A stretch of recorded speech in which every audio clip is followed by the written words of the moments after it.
el diagnóstico, que es lo que más nos interesa en este curso.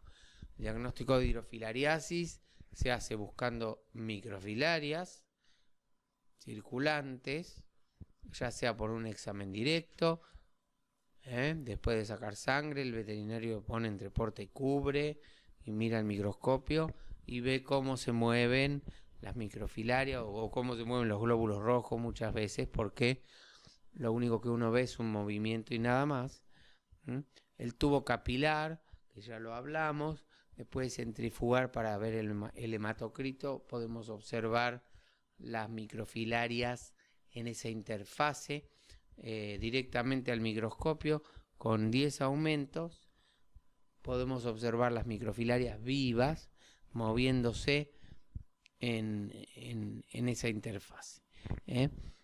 Si queremos ser un poquito más sensibles, vamos a procesar 1 mililitro de sangre y hacemos un test de NOT modificado, en donde vamos a ver las microfilarias no vivas, sino muertas, porque el test de NOT modificado utiliza una solución de formol al 2%, y por lo tanto las microfilarias que obtenemos en el sedimento van a estar muertas y vamos a poder tomar las medidas correspondientes de ancho, largo, etc.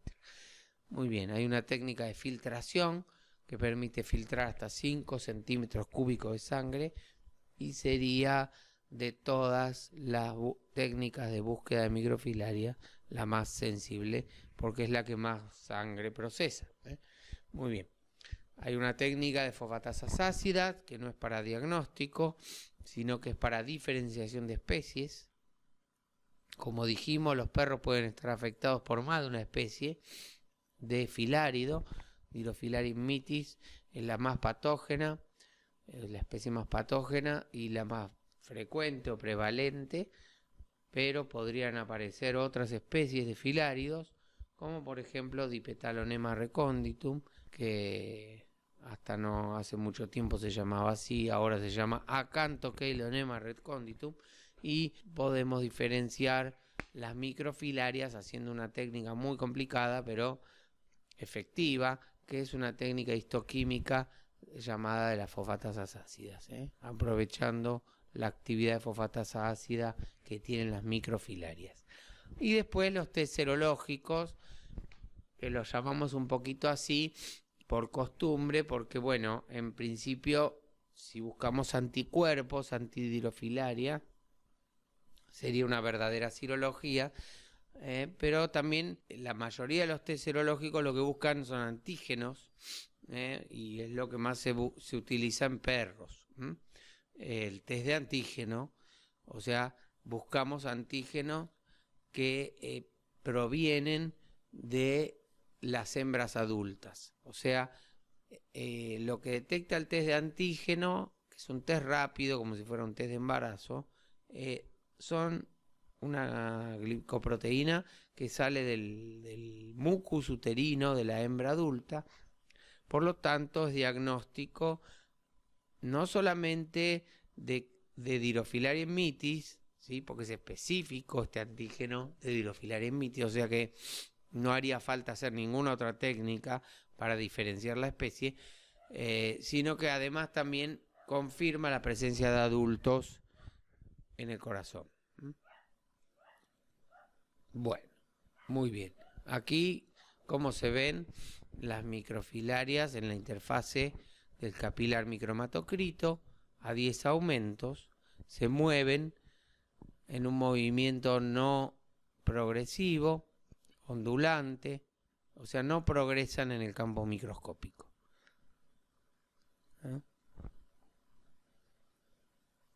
Así es como se ven las microfilarias en la técnica de NOT modificada.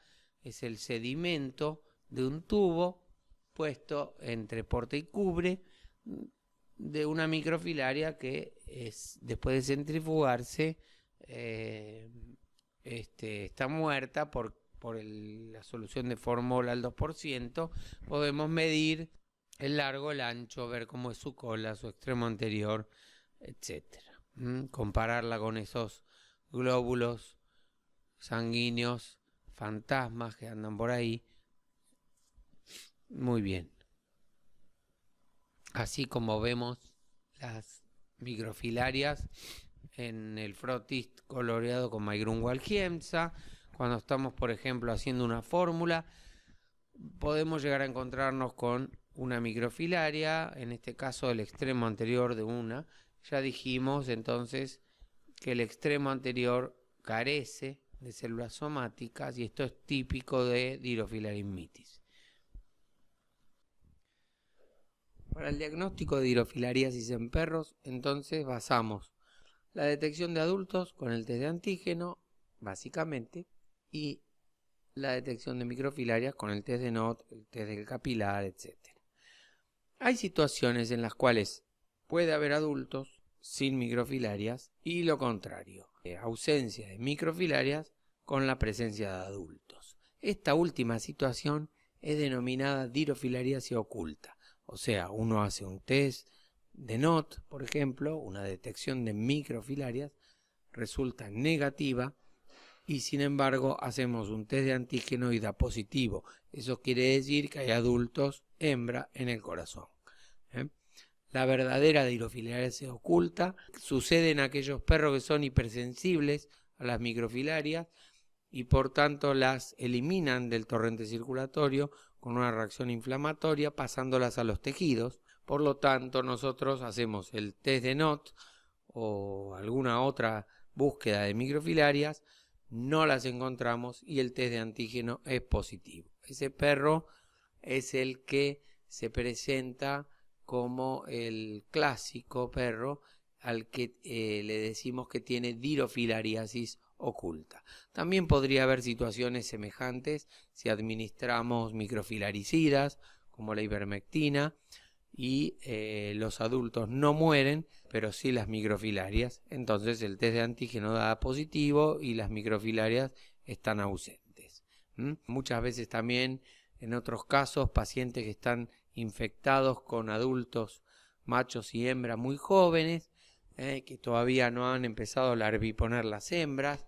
En esos casos también el paciente está infectado y no hay todavía microfilarias, pero tenemos que el test de antígeno también da negativo porque al estar inmaduro todavía los adultos, el nivel de antígeno circulante es muy escaso o nulo y no hay forma de detectar ese perro como infectado, al menos con estas técnicas habituales de diagnóstico. En los casos donde encontramos microfilarias circulantes con un test de antígeno negativo, podría significar que estamos ante la presencia de microfilarias de otra especie de filárido que no es Dirofilarium mitis. Podría llegar a ser un caso de Acanthocheilonema recónditum y por lo tanto las microfilarias no son de Dirofilarium mitis y debemos hacer la diferenciación morfológica o con el test de fosfatasas ácidas o con técnicas moleculares.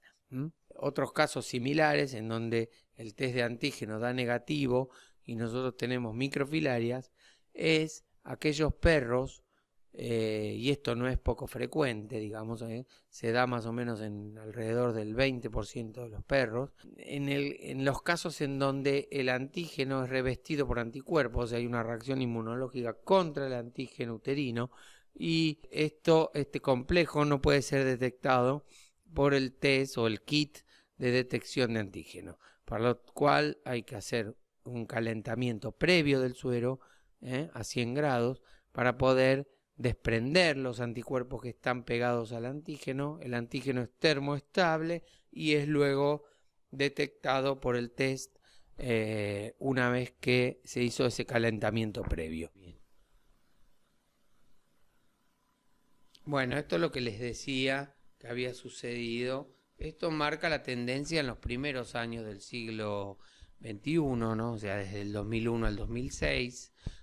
Esa tendencia siguió decreciendo, o sea, de estar con una prevalencia promedio del 4 o 5% en 2001, pasamos a tener una prevalencia del 1.63 en el 2006 en el área metropolitana del Gran Buenos Aires, ¿sí? Y esta tendencia decreciente continuó en los años subsiguientes.